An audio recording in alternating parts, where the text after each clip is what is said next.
They're nothing to be afraid of. Our main rival now is the Caracal Battalion.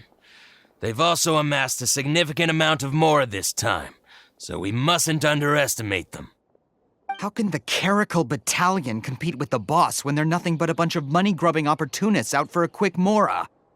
Yeah, with Boss's fervent devotion, he'll be able to use this power to bring our god back this time.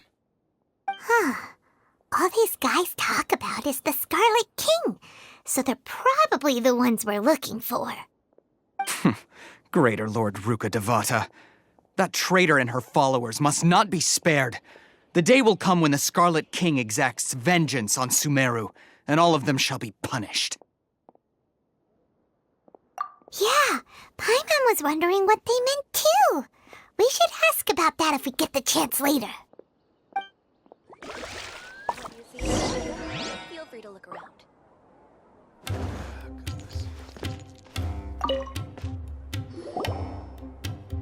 Huh? Who are you? What do you want?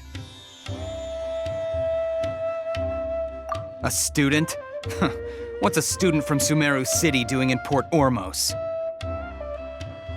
Ah, well, if it's info you want, you've come to the right place. The question is, can you afford it? Huh?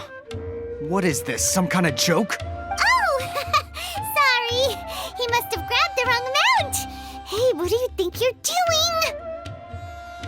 Oh, Paimon can't stand to see so much more go. But there's no other choice right now. Here, this is the merchant's address. Whatever you're looking for, you'll find it there.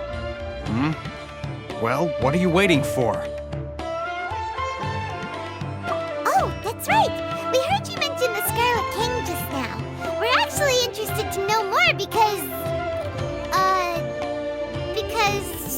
we're, archaeology students! Fine. Since you've already handed over the Mora, I guess I can throw in a little extra info. As you can see, members of Ain al-Ahmar are devout believers of the Scarlet King.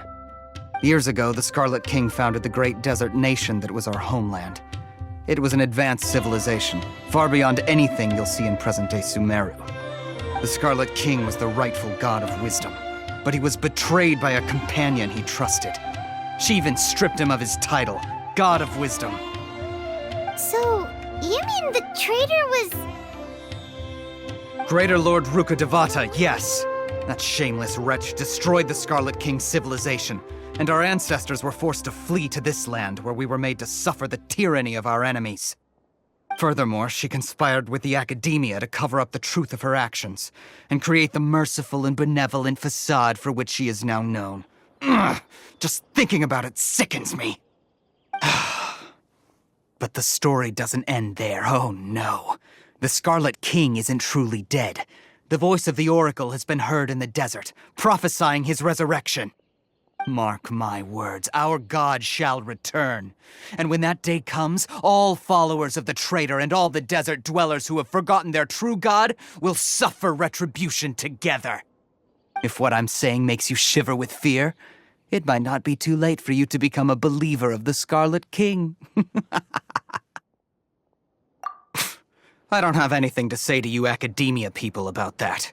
I think this conversation has reached its end. Not just yet. This man is a fraud. Huh? You again? Deranged academia lunatic. Yes, it's me again. I already warned you that if you weren't willing to sit and discuss things with me, I'd take measures to make things uncomfortable for you. Listen to me. That address he gave you is fake. Or at least, you won't find a merchant waiting for you there. This group has been boasting all around that they can provide information on a certain item as a means of luring people into their territory. Once you show up, they keep up the act until they have hard evidence that you want to purchase said item. Then they use that to squeeze you for all the Mora you're worth.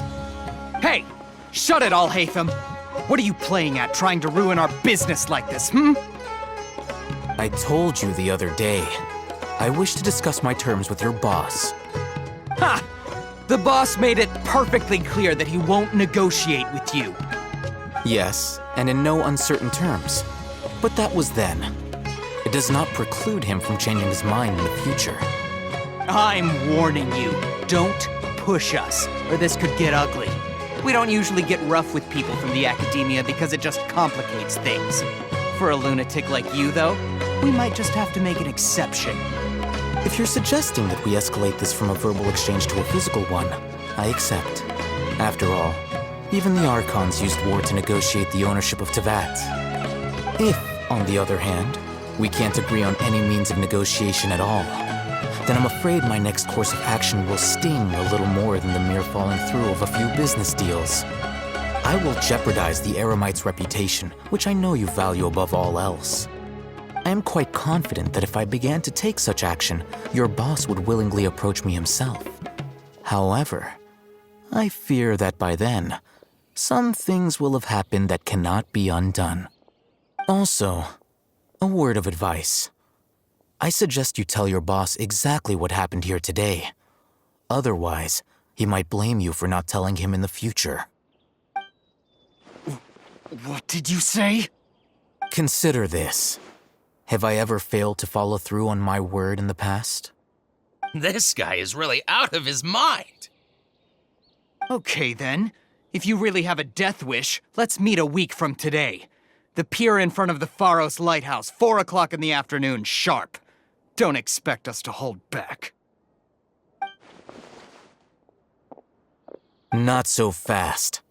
First, you return the 500,000 mora to them.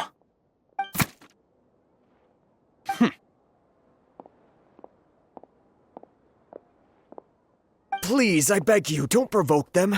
We can't afford any trouble with this crowd. They haven't even paid for their food yet. Ah, Mr. Iman. There appears to be fewer staff in the restaurant recently.